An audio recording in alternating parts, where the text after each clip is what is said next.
Lawrence, thanks for coming on. Appreciate you taking the time to have a conversation with me. Would you mind telling us a little bit about yourself before we get started? Sure. Hi, everyone. I'm a professor of philosophy at Oklahoma State University. I'm also the director of the relatively new religious studies program there. We started it about 4 years ago. I have a PhD from 1997, Boston University. I have a degree in theology from Yale. I did my undergraduate, York University, Toronto. I actually specialize in the German philosopher Immanuel Kant, but I also publish periodically on Pascal, which I guess is the topic for today. Yeah, so the topic was Pascal's wager. So could you tell me what is Pascal's wager and what is your position on it? So most arguments for God's existence, ontological argument, cosmological argument, design argument, are meant to prove that God exists. Pascal's wager is different. There are a couple other arguments of that ilk as well, whose goal is not to prove God's existence, but rather to provide a justification for the belief in God. And so the essence of the wager is we are not so epistemically situated as to be able to prove God's existence according to the standard arguments. We're not so epistemically situated as to be able to even assess the probability of God's existence. For the sake of the argument, though, Pascal asks people to grant that that probability is not zero. So there is some positive probability that God exists, but we're not in a position to know what that probability is. So the argument basically goes as follows. Let's say you have one, I call it a theological hypothesis. Let's say you have this theological hypothesis that there is a God, and that if you do the right thing, that you will be rewarded in the afterlife with some, infinite, blissful state, the beatific vision, the beatific state it's sometimes called. So let's say there's this theological hypothesis, there is a God. If you satisfy God's requirements, then you receive this eternal, infinitely valuable heavenly reward. Now, the odds of that might be infinitesimally small, right? The probability of truth of that claim might be the tiniest fraction of a possibility, 0.0000001%. However, the value of that state of affairs, if it's true, is infinite. And so Pascal basically says, here are your options. You could either believe this theological hypothesis and thus make yourself suitable for that infinite reward, or reject that theological hypothesis. And then let's say, the result is either you go to hell or you just simply cease to exist. So the way he sets this up is, he sets this up in terms of a decision theoretic table. I forgot to ask in advance, am I able to screen share? Yes, there should be a screen share button at the bottom somewhere, like a picture of a computer screen with an arrow on it. Yeah. So let me select tab to preview application window. Okay. So here it is. This is kind of helpful. Can you see this? Yes. Okay. So this is very much the standard way in which the decision theoretic table for the wager is set up. You have two hypotheses. God exists, God doesn't exist. More fully, God exists, there's this heavenly award, versus God doesn't exist, and basically we just die when we die. So that's the top, the columns.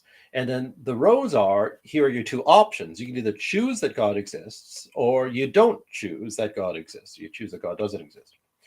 And so when you think about the mathematics of the situation here, even if it is infinitesimally small probability that God exists, because the value of that state of affairs in the afterlife is of infinite value, the expected utility, the probability times the value of the outcome, is infinite.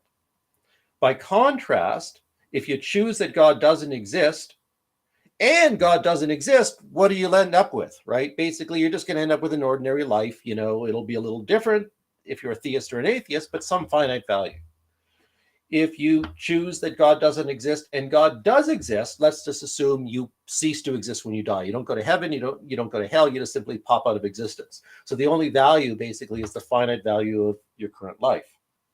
And then likewise, let's say you choose that God does not exist and God does not exist. Again, likewise, you lead your ordinary life. There's some finite value to it, and that's it.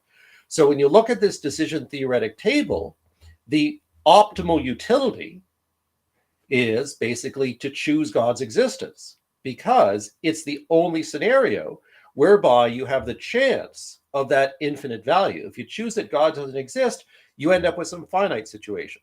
If you choose that God does exist, either you end up with a finite situation if you're wrong, or you end up with the infinite thing. And so the net benefit to you is that it's in your rational self-interest. If you were to sort of think about summing each of the roads, it's in your rational self-interest to choose that God exists. You might be wrong, but you're not going to lose very much. You're going to lose maybe just a few differences in finiteness with respect to your life. But if you're right, you get that infinite value. So Pascal basically is saying it's in your rational self-interest to believe that God exists. And for context here, what Pascal is doing is, this is not Pascal saying, hey, everyone, this is how you should approach religion. That's not what he's doing here. He's not saying this is the final word, by no means. This is, in a certain sense, for him, he's pitching it as a starting point. Specifically, what Pascal is doing is he's saying to the quote unquote libertines of his day, right? Basically, the people that are just partying it on, right? He's saying to those guys who are living this life of self-interest, think this through. If your principle of choice about how you're going to live is your own self-interest, then following the mathematics here, it would be in your rational self-interest to adopt theism. And so it's a kind of apologetic, trying to convince the non-believer to believe. However, it's not, again, meant as the final word. What Pascal has in mind here is to take the atheist, to take the non-believer, and say, if I could persuade you of the wager here that it's in your rational self-interest, so to open your mind to this possibility, then what you need to do is take that as your starting point to cultivate a real faith. But this is how the game starts, so to speak. Sure. So my problem that I've always had with this argument is that it seems like there's going to be a plus infinite in every one of those boxes. And I don't see why there's only a plus infinite in the one box. It seems like it's presupposing a particular kind of a God, the Christian God. So, for example, you could have a God who exists who only lets atheists into heaven, or only lets people who doubt until sufficient evidence is provided or something into heaven, in which case God could exist and not believing would have the positive infinity, and believing would then, of course, have the zero, or the, I forget what the symbol you used was. Yeah. I do you have to approve it? I put up another. Oh, yes. Yeah. Right. So, in a sense, what you're talking about is what's called the many gods objection, right? And so, one of the earliest and one of the best known rebuttals to Pascal's wager is that why should you assume just one theological hypothesis? Maybe the only people who go to heaven are people that are rational enough to not believe in God, right? Or maybe the only people who go to heaven are people who are nice to animals. Or maybe the only people who go to heaven are bastards. Or maybe the only people who go to heaven are people that drink a lot, right? Or pick their nose on a Tuesday, or eat jelly donuts. Right. Like literally any action. Because all you need to get the argument going is something above a zero probability for the hypothesis, right? So there's untold numbers of alternative theological hypotheses that have a probability, we might presume, to have a probability above zero. And so in that case, you're in this aporetic state. You're in a state where you don't know what direction to go, because rather than saying that you have a clear dominance, that it's obvious that one choice is better than the other, instead, if you have a multiplicity of theological hypotheses with infinite utility. So, it's a jealous God. If you choose A, right, then if B is true, then you'll be punished. So if they're mutually exclusive, then you're in the aporetic state. You don't know which hypothesis to follow. And that's perhaps the most famous, certainly one of the most famous objections to Pascal's wager. And what is your take on do you think that is a successful defeater for Pascal's argument? Do you think it's missing something? So, like I said, I've dabbled in the wager. I'm not. This is per se my specialty. Like I said, my specialty is Immanuel Kant, but Kant has his own argument for religious belief that, like Pascal, is meant to provide us with a rational basis for belief that's not a matter of proving God's existence. So they're both practical arguments.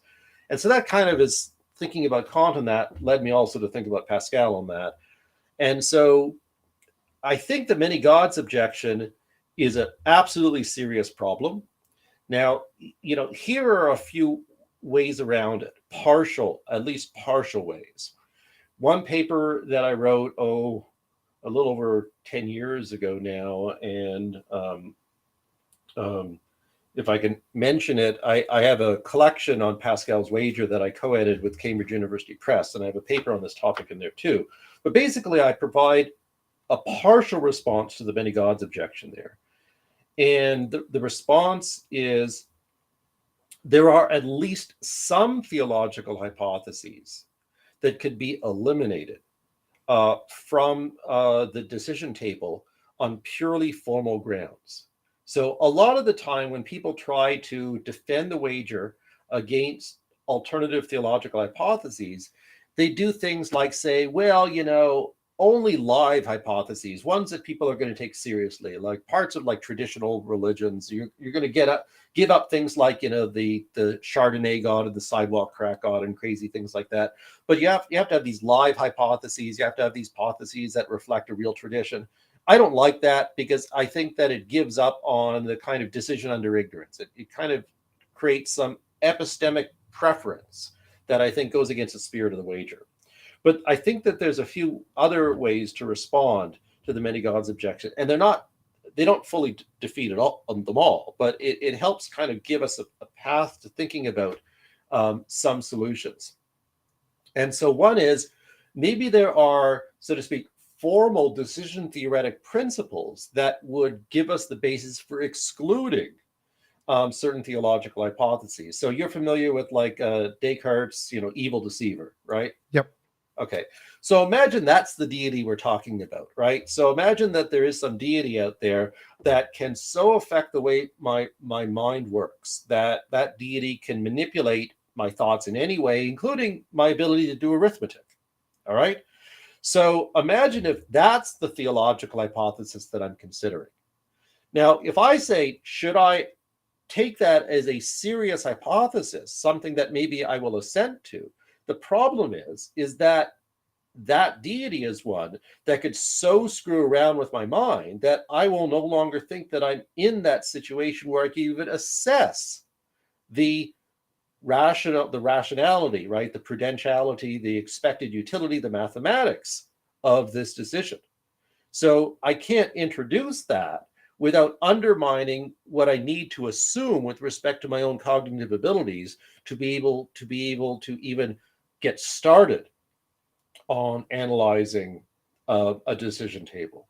So, it's just one hypothesis, but one could possibly enumerate others based upon, again, these sort of formal principles. Oh, sure, I would agree. So I would think that if your hypothesis entails that there is a God who is actively deceiving you in everything you're trying to do, then obviously you would be unable to follow through the logic of the decision table because it's being undermined actively by the God. Right. But for me, I think the question is does Pascal's wager provide a probabilistic increase to the fact that you'll gain this positive effect with a God versus without a God? Now, I want to go a step further because I think this table is good, but I think there's another step, which is say there's a naturalistic hypothesis. You can have a heaven without a God. Uh-huh. It is possible to have an infinite reward with no God. And so on the other side of the table, which is God does not exist, and you believe you could get into heaven. There could be some law of the universe in such a case that having some belief could get you into heaven, even if there's no God. And the inverse is also true. There could be a universe where if you actively do not believe or you're an atheist, that's what gets you into heaven without a God. Right. And so it seems like the infinite utility applies to every single instance on the table of these hypotheses that don't actively diminish your ability to do rationality. So even if we omit the ones that have like logical contradictions or actively destroy your ability to do rationality, of the logically possible ones remaining, it seems the possibility of both the God and non-God hypotheses have an equal percent chance of getting you the infinite utility. Many do. So let me give you another, because I'm sympathetic with the point that you're raising, but I'm going to push it a little farther. The extent to which you can eliminate certain hypotheses. Let's think about sort of issues of justice. So imagine, instead of the Cartesian demon example, imagine if you had like Loki as your god, like a trickster god, right? And so let's say that trickster god, just because, he would enjoy the gotcha, right? Instead of giving you your heavenly reward, capriciously, just because he was in the mood that day, to send you to hell instead, right? Now, is that a hypothesis that you could introduce into the table? Well, presumably not, because it doesn't provide a stable relationship between the presumed outcome, right, in that theological hypothesis, and your intent in your choosing, right? I don't So quite follow. So, because I think the argument entails anything that is a non-zero probability, correct? And so, even if Loki has some percent chance to be right, malicious on day X right, and some percent chance to be benevolent on day Y, right. there is still some percent chance that believing in Loki could get you into heaven if that particular belief is the one that makes him want to get you into heaven in any particular day. Right. So, but here I am now, as this wagerer in a state of epistemic ignorance. I'm not in a position to say theological hypothesis one versus theological hypothesis true as any greater probability, right? I'd say, according to the theological hypothesis one, if I do what I'm supposed to do, I get to heaven. According to theological hypothesis two, I may or may not, right? So I might do everything required of me, but I still don't go to heaven. Now, subjectively, I would then say it's in my interest to pursue one versus two, assuming they're mutually exclusive. Wait, why? I don't quite follow, because it seems like having some kind of strong conditional that if you do X, you'll get into heaven if this God exists or whatever, versus if this God exists, it's by chance. I don't see why that would make, I mean, it might be slightly possibly less probable given the chance of Loki, but it could actually be more probable too, because now it's not dependent on the belief. It's dependent upon the disposition of the being. And it could be the case that the amount of dispositions of the being is fewer than the amount of potential beliefs that you could have. And so of this God, there's infinitely many beliefs you could have that could potentially get you to heaven. But Loki only has two dispositions, let you into heaven, don't let you into heaven. And so it may actually be the case that you're more likely to get into heaven if Loki's the case than if the other God's the case, and you believe in him. So if you think about it in terms of the probabilities, what you could say is this, that hypothesis one, right, is a stable God. With hypothesis one, then basically all that I need to do is I need to say, if I believe in P and P is true, right, then I get the reward. With hypothesis two, right, it's if I believe in P and P is, how do I put it? P may or Let me may try. not. I think it's that you believe in P and the God is in a good disposition to reward P. And so Yeah. it seems like there'd be an initial lower probability on the second hypothesis, because Right. not only do you need to believe in P, but also the God has to be in a good mood. Yeah. But I think the probability changes in that the God can also be in a good mood and you don't believe in P and he lets you into heaven.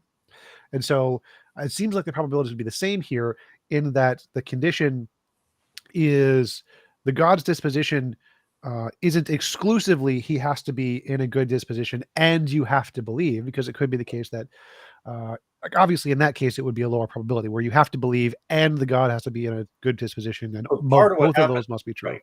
But part of what happens though with the Loki scenario is that capriciousness then kind of washes out the relevance of my choosing, because he might be in the mood to say only those who never wager are the ones who go to heaven, right? And so if I'm trying to find a way to think about how to choose based upon these hypotheses, then it gives me no guidance with respect to what to choose.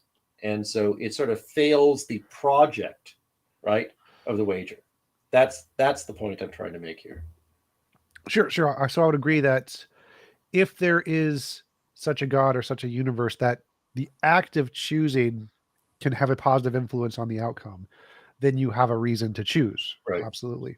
But the question is would that have a higher probability than doing something else other than choosing? Why are we presupposing that choosing would have a positive outcome on the whatever's going on, as opposed to doing something else that Loki may Right. like, for So example? let's say I'm completely ignorant with respect to the probabilities. I'm completely ignorant with respect to whether or not my choosing Loki is going to help me or not help me with respect to, right, getting this heavenly reward. Because in this case, in the Loki case, Loki might one day say, yeah, everybody who chooses me goes to heaven, goes to Asgard in this case. And everybody, but in another day he says, people who choose against me, or people who choose, to drink a lot of beer or whatever, right? So it's completely capricious with respect to what he ends up choosing. Now, in that case, then I'd say that it's a throwaway choice, right, to choose Loki. And if what I'm trying to do is I am trying to choose something with this expected utility, right, that optimizes for an afterlife state, then there is no more value to choosing Loki than anyone else. It doesn't give me anything to say I would want to choose that Loki choice. So it sort of goes against the subjective intention, right, that one has. It's not that you're reevaluating probabilities, but it goes against the kind of the formal picture that we have of what we're trying to do in this sort of wager decision theoretic analysis. But these are all kind of minor points, right? That, all that I'm saying is that if you think about what a decision theoretic decision is supposed to look like, then there are some very marginal instances, right, of theological hypotheses that don't quite fit what we want when we're talking about a decision theoretic based decision. Oh, It yeah, absolutely. But yeah. there was one important point I wanted to talk about there, which is that the single instance of Loki Yeah. has a multiplicity of possibilities and outcomes, which is a separate decision tree kind of a thing. Yeah. But that decision tree of the outcomes of potential Loki dispositions seems to be a one-to-one correlation to the multiple different kinds of gods. And so the fact Sure. that Loki's being so capricious makes him less rational to choose under this instance seems to be a good criticism of Pascal's wager in the first instance, because it seems to have the same issue with the multiplicity of gods that Loki does. And so you could simply say that instead of a god who will necessarily let you into heaven if you believe, a Loki who will let you into heaven if he has a good nature or whatever, Right. believing in his nature then becomes the crucial point, that his nature is going to be good rather than the choice being good. But it seems to have a one-to-one correlation with the multiplicity of gods and the multiplicity of personalities of Loki. Yeah, I see your point. So basically, the standard decision theoretic problem simply just gets iterated over, right, into, right, all the possibilities that might arise out of Loki. And so, in a sense, then, if there's that problem with Loki, there's a problem with the wagering in general. So you could say, right, and so, right, that's kind of then gets us to, right, this core problem. Given the many gods objection, is there really ultimately any way around it? And so, like I said, the most common approach has been to introduce claims that I think violate the principle of the wager as a decision under ignorance. I totally agree with you there. I think that this tactic that people use, that there's the more plausible or more accepted religions or whatever, I forget the exact terminology they use, seems to be begging the question, because the point of the wager is to give a reason to believe without knowing some kind of background evidence. Like, obviously, if you have background evidence that God exists, that's a reason that kind of leans in that God's favor as opposed to the other ones. Yeah. And so it seems like people are using these kinds of ingrained biases or intuitions towards one particular kind of God as a kind of evidence to already exclude the alternative hypotheses, which, like I agree, goes against the point of the argument, which is to show there's a reason to believe independent of the evidence. Mhm. Mhm. Yeah. So, is that, so to speak, then the end of the story? Is the many gods objection enough to say it's doomed? And like I said, I see certain points of exclusion, certain hypotheses. I think I listed something like 4 different hypotheses in the paper that I wrote, that for kind of formal reasons, for thinking about what you're trying to do in a wager and reliability of our epistemic faculties and so on, you could exclude. But 4 out of an infinite number of hypotheses doesn't help you very much.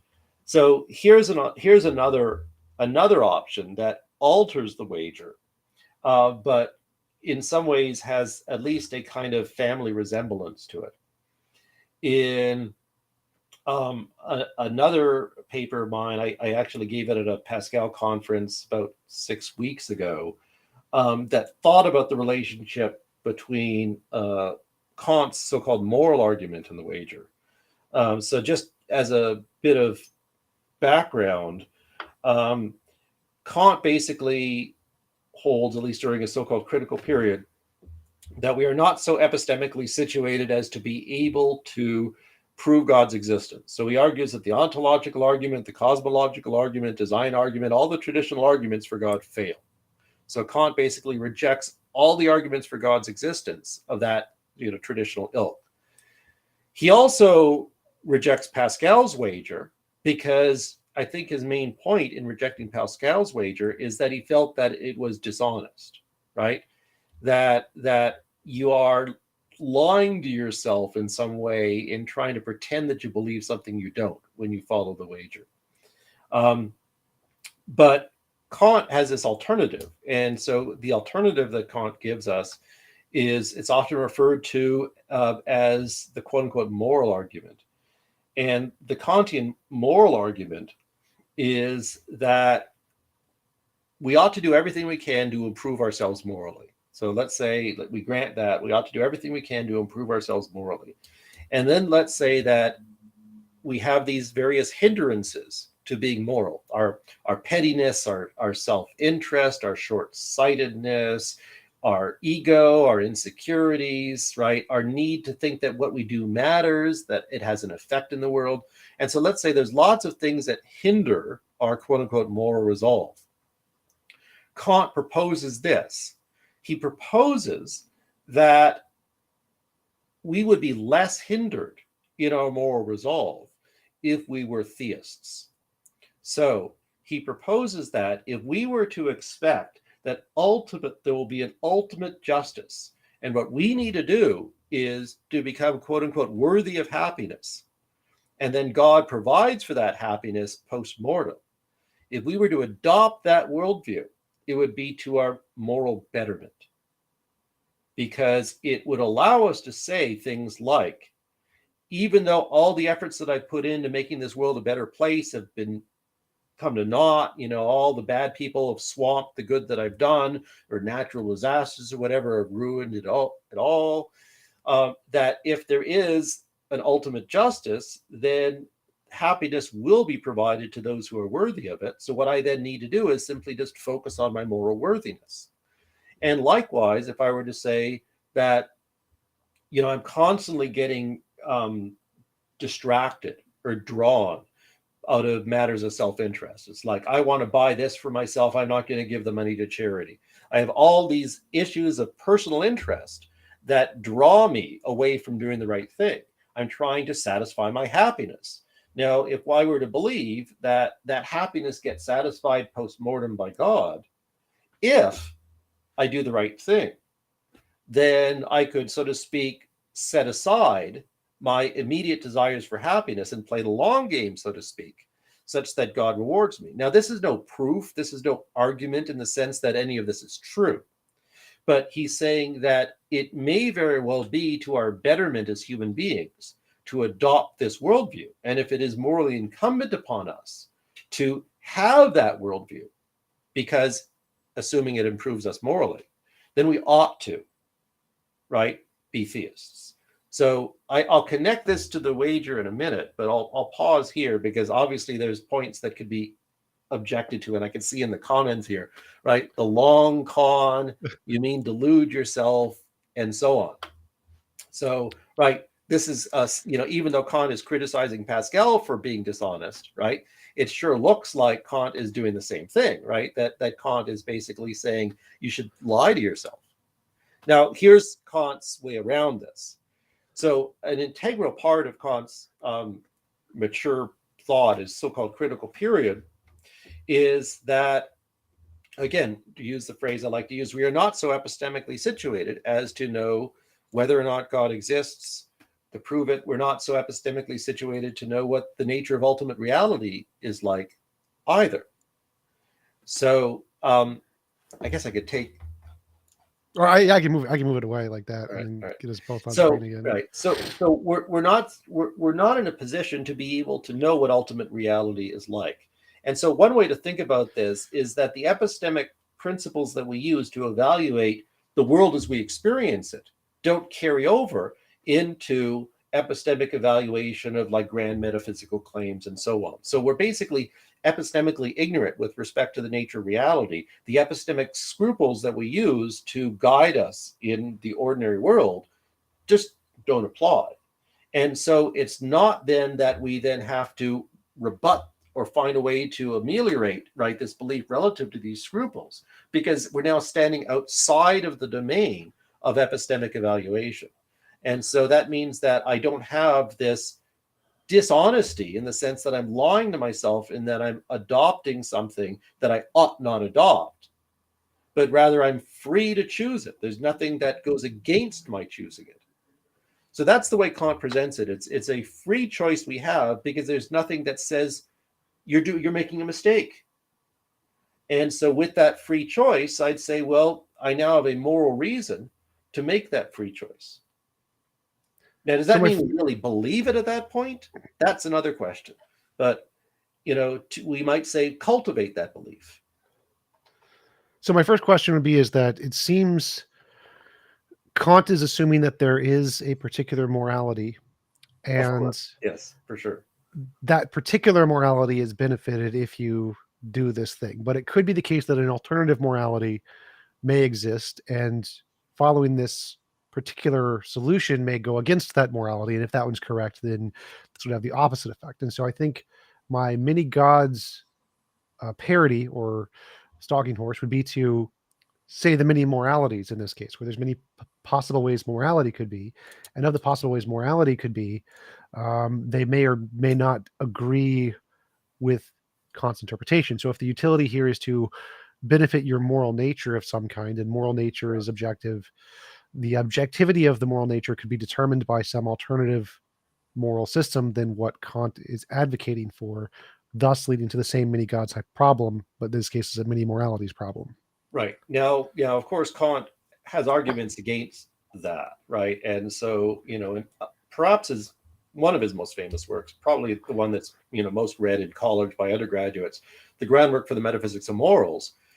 Chapter 1 of the groundwork, effectively, its core argument is basically to show that there is only one possible coherent moral system, which is, of course, his, right?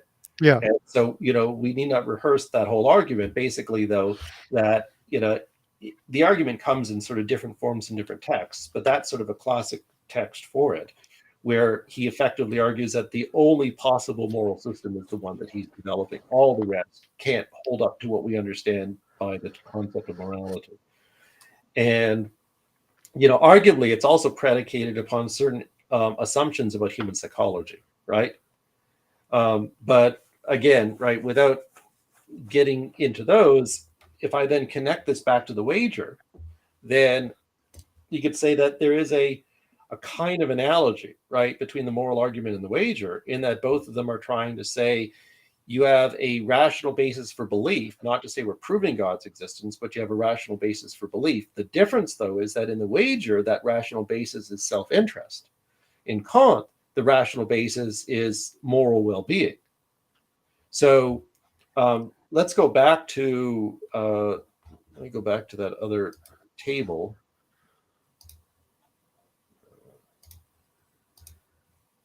You have to share screen again. Oh, there you go. Yep. So, here in the standard formulation of the wager, we have the word chooses, right? But I don't specify what the principle of choosing is, right? It's sort of the assumption is when you're talking about the wager, it's self-interest. Now, in a sense, what Kant is doing here is he's giving us kind of a cousin to the wager argument, but the principle of choice, rather than it being self-interest, instead is morality. And it's saying that if you, on moral grounds, choose God's existence and God exists, then you're going to receive this infinite heavenly reward. And so what does this do now with respect to the many gods objection?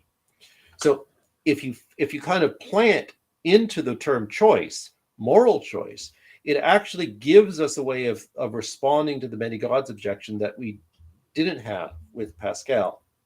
And the reason why is because in Pascal, the many gods objection arises because there is no intrinsic relationship between the theological hypothesis and self-interest, right? So if it just happens to be that the God requires me to collect hockey cards, right?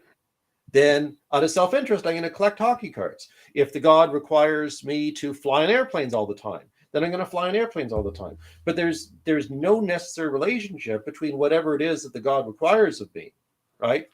And by choosing.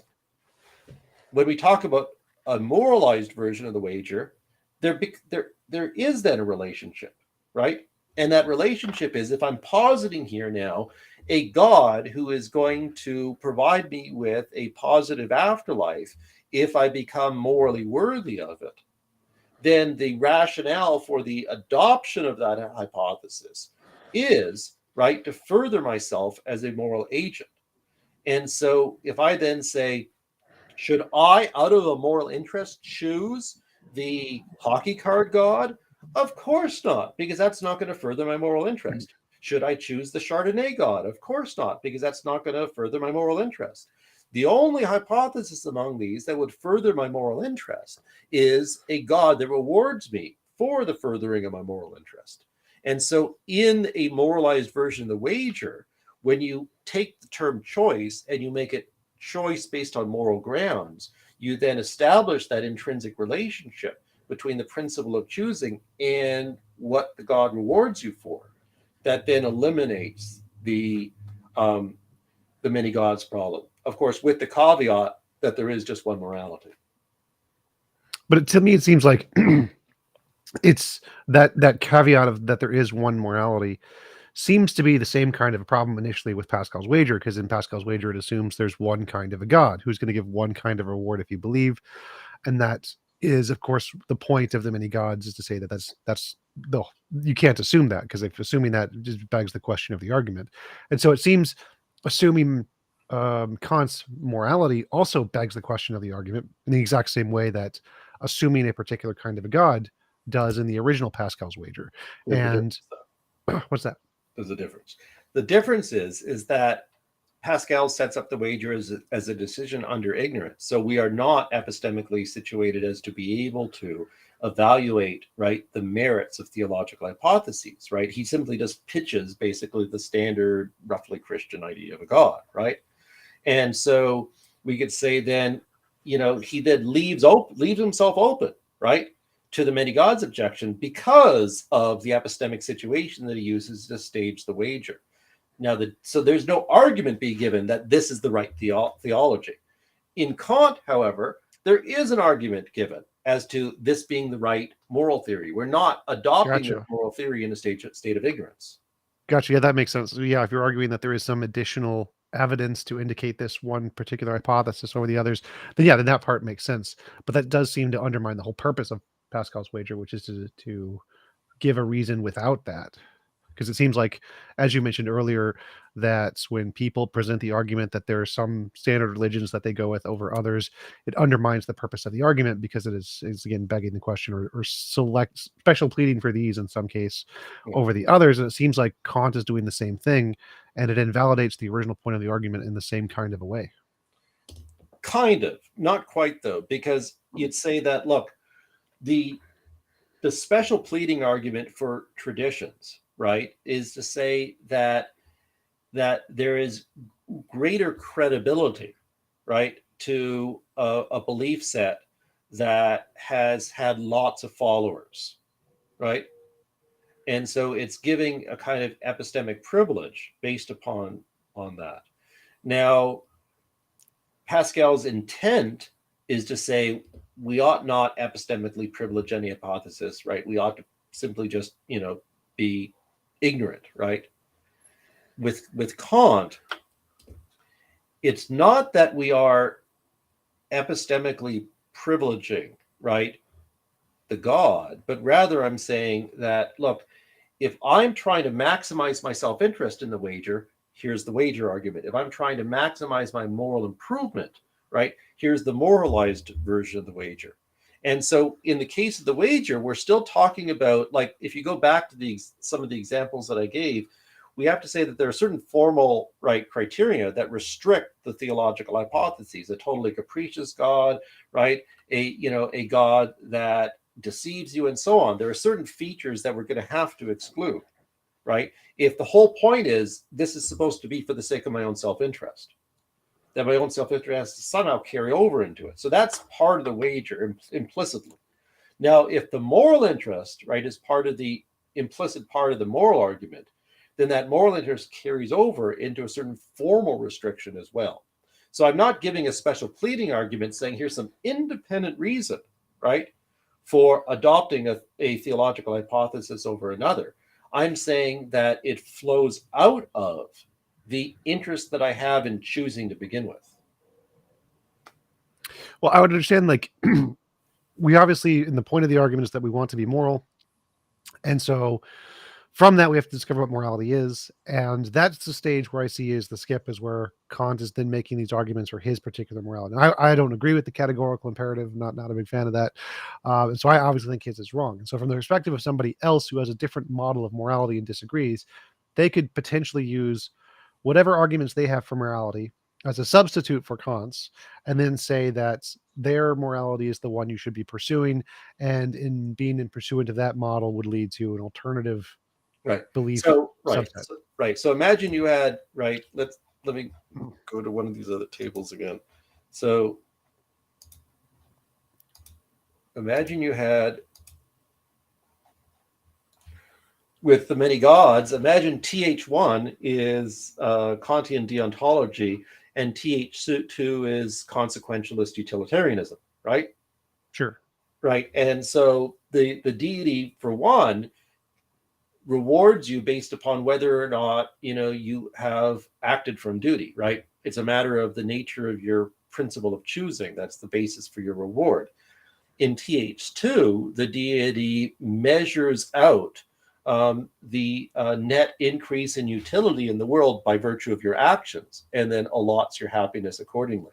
So now here I am saying I want to improve myself morally, but I don't know whether or not to focus upon my inner character or focus upon the efficacy of my actions, right?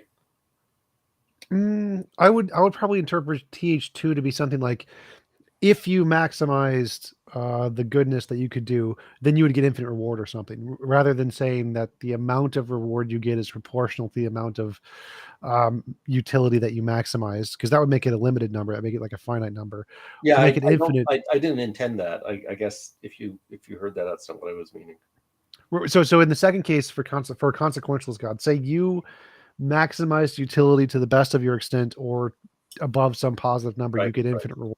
Yeah, that's my intent. Yeah. Gotcha. Right. Okay. So now I'd say, look, I want to be moral, right? So I'm not choosing TH1 or TH2 for the sake of the reward. I'm choosing, right? I'm saying I want to be moral. But I don't know what the right theory of morality is. If I adopt the Kantian theory of morality, I'm going to choose TH1. If I adopt the utilitarian conception of morality, then I'm going to adopt TH2. And what Right? would be the difference between these two? Because it seems like they're still the same as the many gods hypothesis. So why would this be different in the case of Kant's argument? So still what we have is an intrinsic relationship, right, between my principle of choosing, right, and the principle of rewarding. In the wager, right, my principle of choosing is self-interest. The principle of rewarding might be how many airplanes I fly on. So, but here, my principle of choosing is to be a better person, right, to improve myself morally, to do the right thing, etc. And so that then determines what the theological hypothesis is, because if the psychological claim now is, brought up, then what I'm trying to do in being a theist is I'm trying to say it's going to help me kind of maintain my focus on being moral by taking on that theological worldview. And so I'm not quite sure then that the many morals objection has the same devastating impact. Well, because if my goal is to maximize my moral nature, if consequentialism is true, objectively moral in some sense, then it seems like in order to maximize my moral nature, I should adopt consequentialism, versus if deontology is true objectively, like a moral realist consequentialism versus a moral realist deontology, then I should adopt the deontological view. But it still seems like even if we have that starting point of it as our moral nature, or we're trying to maximize our moral nature, that doesn't change or make a difference to which moral model that we adopt, because any moral model we adopt is going to be done so in a way to try to attempt to maximize our moral nature, right? Yeah. Think about it this way. If I were to say with Pascal, I'd say, look, what I'm trying to do is maximize my self-interest. And I have a plurality of hypotheses that hypothetically would do just as well as the other in maximizing my self-interest. And so that's the aporetic situation.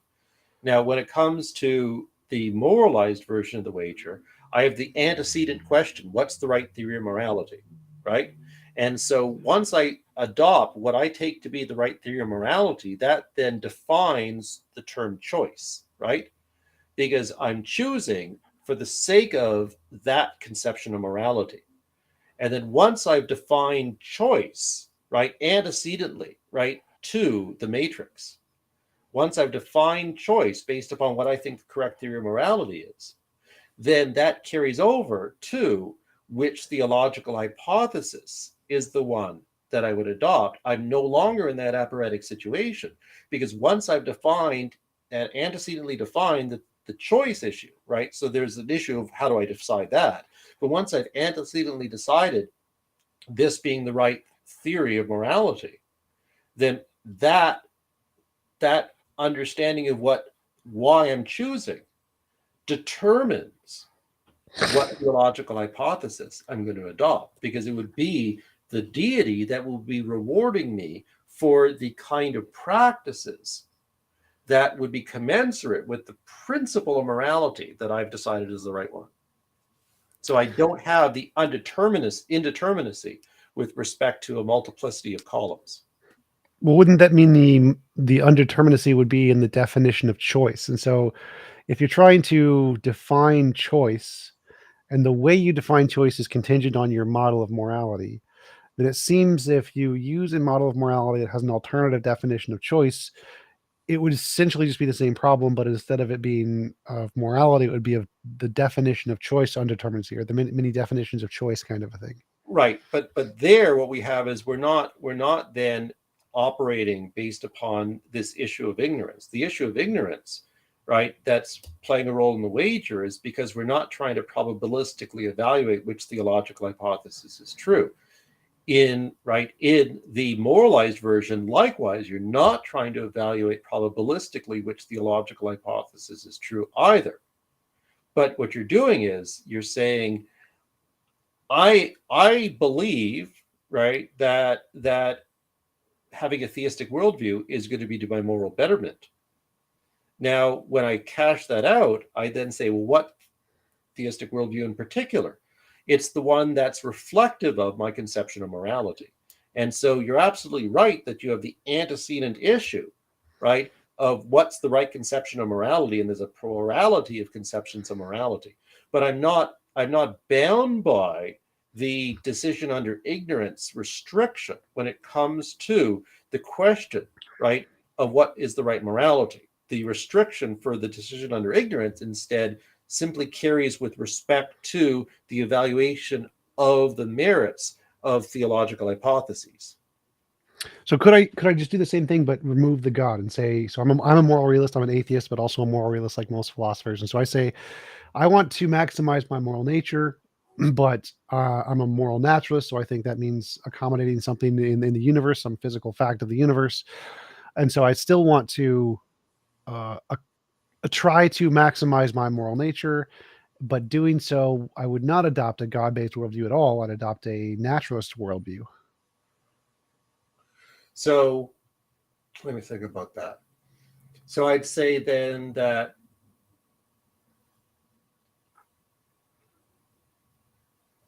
it might be the case that my conception of morality is such that any theology could be deleterious to it.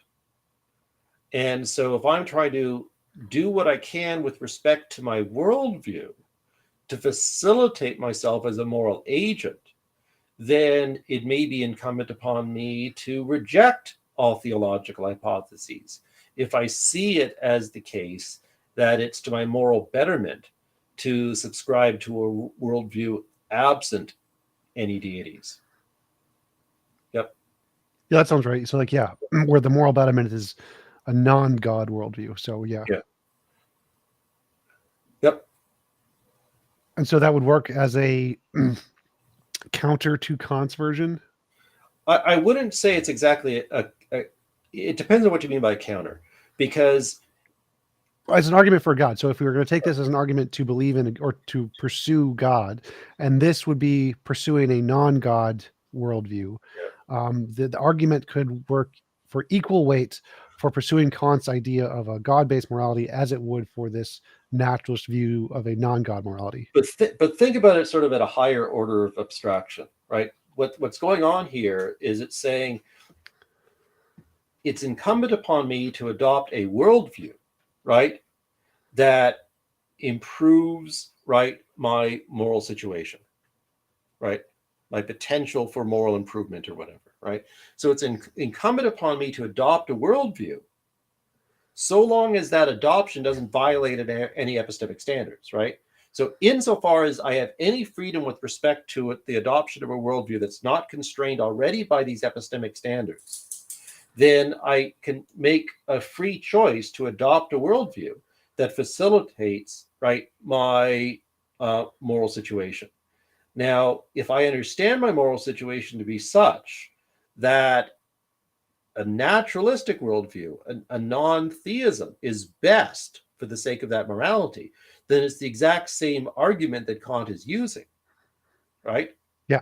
It's just that, we have a few contingent, right, issues that we're choosing between, right? What is that nature of that morality, and maybe certain anthropological claims about, right, about the dynamics of my beliefs in relationship to my motivations and so on.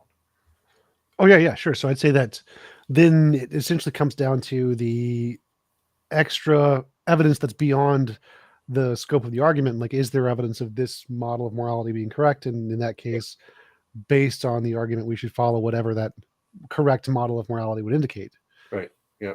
Yeah. And so in the case of the wager, right, we already have the antecedent commitment to self-interest. In the case of the moralized version of the wager, we already have the antecedent commitment to morality. And there's a substantive conception of self-interest in one case, and there's a substantive conception of morality in the other case. And so those two conceptions don't fall within the umbrella, right, of decision under ignorance, because the decision under ignorance umbrella pertains instead to the probability of the theological hypotheses. And so there are these antecedent set up claims, right, that the wager and the moralized wager both have with respect to the substantive understanding of what the principle of choice is. And so that's contestable, absolutely, right? Sure. So I would say that from the atheist perspective, if I can use the same argument for a naturalist hypothesis as he does for a God hypothesis, then it seems like the argument is a bust in its attempt to give us a reason to believe in a God. And since I can just use it for naturalism, and then we would have to default to some other arguments to lean us one way or the other, thereby showing that this argument on its own is pretty insufficient to give us reason to believe Right. in God versus not God. But now it's not an argument on its own. Like, think about it this Yep. way. Imagine if you had an argument with 14 steps, right? And you jump into the argument at step 6, and you say step 6 to 14 is a bust because on its own, it doesn't work. Well, I'd say you missed steps 1 through 5, right? And so what you need then is you need to prepare the path for the argument with steps 1 through 5. And that path then is, what's the nature of morality? Now, right, obviously, right, that people read Kant and aren't convinced. So either they don't fully understand Kant or Kant doesn't have a convincing argument. Now, if Kant is right, or if Kant does have an argument that's convincing to anybody who paid adequate attention and is not biased against it, right? So if somebody who's like not epistemically hindered, right, approach Kant's argument and they weren't persuaded by it, then the argument, the whole picture is unsatisfactory. On the other hand, if Kant really does have a sufficient argument, so long as somebody understood it and was not epistemically hindered, then the moral wager, right, presumably could still succeed. Oh yeah, sure. So I'd say that if Kant's moral argument was genuine evidence and did count, then yeah, that would definitely lean in favor of his hypothesis for sure. And so we'd have to, if we could construct a parallel argument where it started with a different moral framework and could equally or better justify that morality, then that would then count as a defeater. And of course, from my worldview, I think we have that. I don't believe in the Kant's morality. I'm a moral naturalist. You see, it may not count as a defeater, though, right? It may not count as a defeater because if you formalize it all, right, and basically say you ought to adopt a worldview that's optimizes for morality, then it may very well be that that's your worldview already, right? That you think that atheism, right, is the worldview that optimizes for morality. Yeah, it's the same argument, except simply, right, we're plugging in different values to the variables. Right. So it'd just be an argument for a non-God versus an argument for a God. So if we grant the structure of Kant's argument, it's kind of like the cosmological argument. Everything that begins to exist has a cause. The universe began to exist. The universe has a cause. Yep, I agree. Love the argument, but the cause is a quantum field. Has nothing to do with a God. And I'm like, all right, we're good. From the atheist perspective, I'm fine with that argument to that point because it doesn't entail a conclusion of a God or indicate the God conclusion at any higher rates than the non-God conclusion. And so if this argument is contingent on accepting the moral argument that Kant has, and I can simply replace his moral argument with my moral argument, then it's essentially comes down to a debate of which moral argument is more compelling and to whom. And then the moral argument becomes the crux of which ideology we should accept. As follows from... I'd say it a little differently. What I'd say is that we could all agree about, right, that insofar as we have any free choice with respect to our worldview, that is, insofar as all of our epistemic standards, right, don't fully determine all of our beliefs, and there are certain beliefs that we may freely choose that benefit us morally, right, so that we may then develop a worldview under those conditions, right? Then if we're all in agreement with that framework, then the issue of debate is what the moral theory is, and maybe certain anthropological claims about the relationship between belief and motivation. And so, if you're a moral naturalist, then you might think that the naturalistic worldview is more apt. But the thing is that we wouldn't want to say that theism is baked into Kantian ethics, right? And so there's theism independent argument, right, for Kantian ethics. But then once you adopt that Kantian ethical model, at least Kant believes, then that would then give some values to those variables that then carry over into, right, it being in our moral interest to be theists. But now when it comes to moral naturalism, personally, I'm a constructivist. I'm not a naturalist, right? I find naturalist weird and spooky. Me too, but I think that's a positive, not a negative. So, Yeah. so I did want to ask about. You mentioned that Kant gives arguments that his is the only possible model of morality that can fit our understanding of what morality is. What do you mean by that? All right. So the way in which Kant presents this in the groundwork. So in the preface to the groundwork, he basically addresses the question: what do we mean by morality? Now, arguably, he's already stacking the deck at this point because he understands morality in terms of lawfulness, right? The idea that basically when we say something is good or bad or right or wrong with that moral significance, as opposed to it being a good meal or whatever, when it's morally good or bad, what we mean is that it has a certain kind of authority to it, right? And that authority is best understood in terms of universality and lawfulness, non-contingency, non-arbitrariness, right? And that it should, with appropriate qualifications, be universal, right? So if murder is genuinely wrong, then anything that satisfies what I call murder, it's always wrong, and it's necessarily wrong.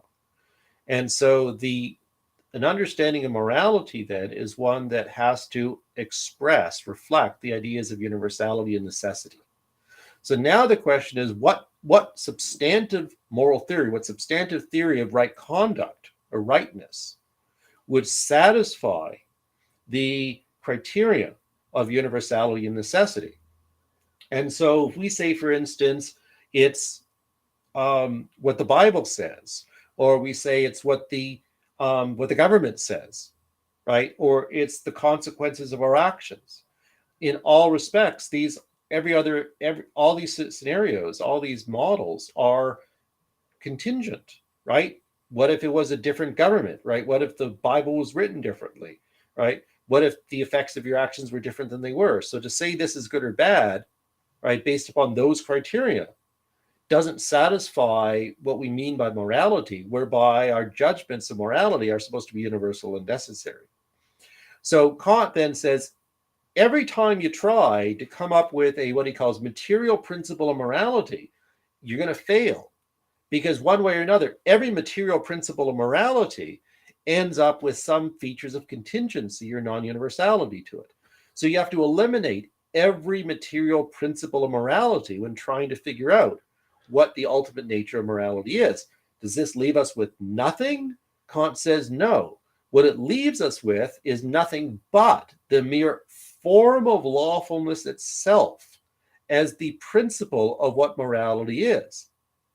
And so then Kant says we have a formal principle, right, through which we then could evaluate whether or not our deeds are right or wrong. But you say, like, that's so abstract, right? How could I apply that? And then Kant, starts off by giving us his evil deceiver argument, right? Or I should say, his liar, right? That false promiser, his false promiser example. So out of my self-interest, I'm going to falsely promise to return some money to you that I'm asking to borrow from you right now, right?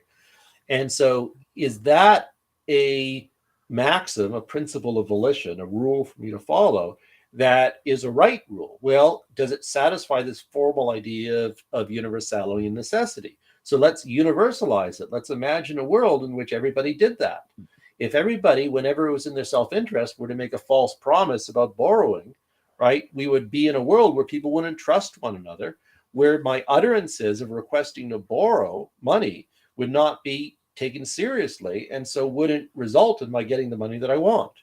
So the idea then of universality, however abstract and formal it is, can actually then be shown to be action guiding, because I could test my substantive rule whenever it's in my self-interest I'm going to lie, to see whether or not it satisfies the formal principle, the formal principle of universality. And so Kant then, and that's basically the argument of the first chapter of the groundwork. In the second chapter of the groundwork, Well, I have a question on that quickly. So my first question is why is it that what we mean by morality must be necessary and universal. Because to me, what I mean by morality is whatever happens to correspond to whatever morality is in reality. So correspondence to reality, I think morality, like gravity, refers to something in reality. Whatever that is what I am referring to when I use the word morality. But it seems like Kant is more specifically referring to something necessary and universal. But I Right. don't get where he has the idea that that's what we mean by morality. So, there's a lot of historical baggage that goes into why Kant presented it that way. But if I were then to say that whatever we mean by morality is what morality really is, here are some of the difficulties. First of all, that doesn't eliminate the possibility that, in fact, morality is universal and necessary. That might Sure. be what morality is. But let's say there are moral properties, all right? So goodness is a property that somehow attaches to a deed. Now, um, uh, are you familiar with the so-called queerness objections to this? Yeah. Yeah. Okay. All right. So, we obviously have this whole spookiness or queerness about things like that. But a related problem that I think leads to something like, that plays a role for Hume is, let's say that morality is this way. Let's say that there is a mind independent, right, truth to moral claims. The problem is that how do we know it, right? So Well, there we why have, does that matter? Because like the epistemic objection of how we know it, it seems to be independent of whether or not it's true. Things can be true if we don't know them. So we can just grant, for the purpose of the argument, say we don't know them, we can't know them. It doesn't make a difference. But when I use the word morality, I'm right, referring to whatever they are, regardless of whether or not I can know them. right. So right, but here's part of why this matters, because morality has to do with practice, right? Morality has to do with our doings. And if I say that I am necessarily ignorant of this objective morality, that it's something that I have no real access to. There's these truths, but I have no way to get to them. Practically speaking, I still have to figure out what to do. And so what value then does these objective moral principles have for practice if I don't have access to them? I have to come up with a morality for myself anyhow. And for Hume starts that way in setting out his moral theory. And so one way or another, the real world situation for us is we're going to have to figure out from something inside of us, something that we do have access to, how we ought to act. And the things that we have inside of us that are plausible candidates then for giving us the direction with regards to our conduct, Hume says, is either reason or feeling. And then he has his arguments as to why it can't be reason. Bad arguments, but he has his arguments. So the only thing left then is feeling. And so we have, right, sentimentalism. Right? What something means to be good basically is that I approve of it. I have a feeling of approbation towards it. And so the de facto morality for us then has to be something to which we have access. I don't quite follow that because it seems like the first stage of the argument is what we mean by morality is X or something along those lines. And we can mean something by it that we don't have access to. That doesn't seem to be a problem. Now, in practice, to put it into practice, we obviously need to base it off of something. That part I agree with.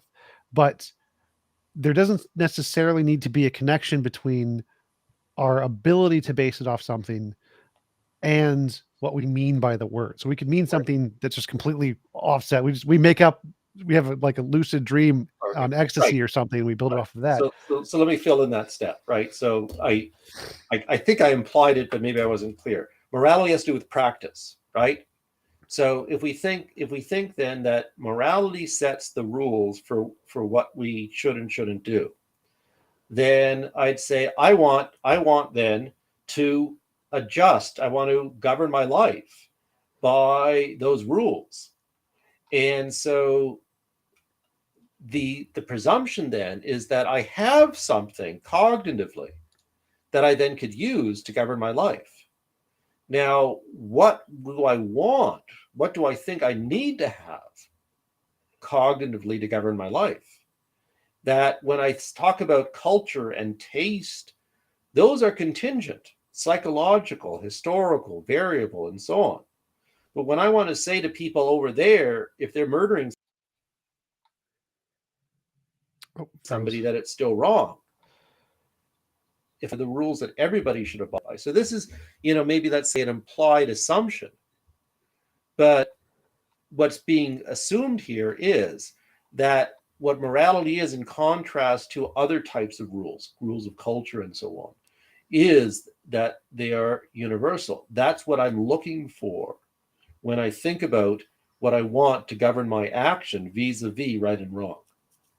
So you can sort of think that it's built into, this is the way I think Kant is presenting it, at least in the preface to the groundwork, that it's built into our concept of morality. And right. And so, relatedly, if there was a objective morality independent of us, then we would have this gap between the reliability of our judgment and those truths. So to use an analogy, Kant rejects there being a transcendently real triangle, right? That mathematical objects, geometrical objects, are constructed by us as well. If there was a mind independent triangle, that when I do my geometrical judgments and I calculate things about triangles, then are my calculations right or wrong, then becomes subject to this realist norm that I don't have access to. And so I no longer could say that my mathematics have certainty to them. Now, if I think about my mathematical constructions as a priori, independent of experience, and I think about those mathematical constructions as constructions, then I could say that those constructions are constructions by virtue of a activity of the mind that's universal and necessary. The truths of mathematics are universal and necessary, but the ones that I have access to. And so I could then say that I have certainty with respect to my judgments about arithmetic and geometry. And I think that's an analogy to what Kant is thinking about with respect to morality as well. That otherwise I'm kind of lost. And actually, when in 1791, when Kant writes a paper on the problem of evil, the theodicy, and he deals with all the traditional theodicies, one of the standard theodicies is God's ways are not our ways, right? There's the ultimate moral truth that only God knows, and that's why bad things happen. We don't know it. And Kant's very curt response to that is that the cure is worse than the disease, because it then puts us in a situation of epistemic, of moral skepticism. And that moral skepticism basically makes our practical lives absurd. Gotcha. Well, I've got a lot more questions, but we have been going for about an hour and 15 minutes, which is about our allotted time. So I really appreciate you coming on. It was great having you on. Do you want to give any links or references where people can find out more about your work? Well, you could just Google me, and you'll actually see a lot of newspaper op-eds probably. I'm a strong advocate for drug legalization and social justice reform, and lots of things that have to do with saying that there's major problems in our nation that need to be considered. So you might see some of those as well. But Google me and you'll see some of my work listed on my department website, my academia.edu page. You can look me up there. Awesome. Yeah. Thanks again for coming on. I really appreciate it, and I hope you have a wonderful rest of your day. All right. You too. Thank you.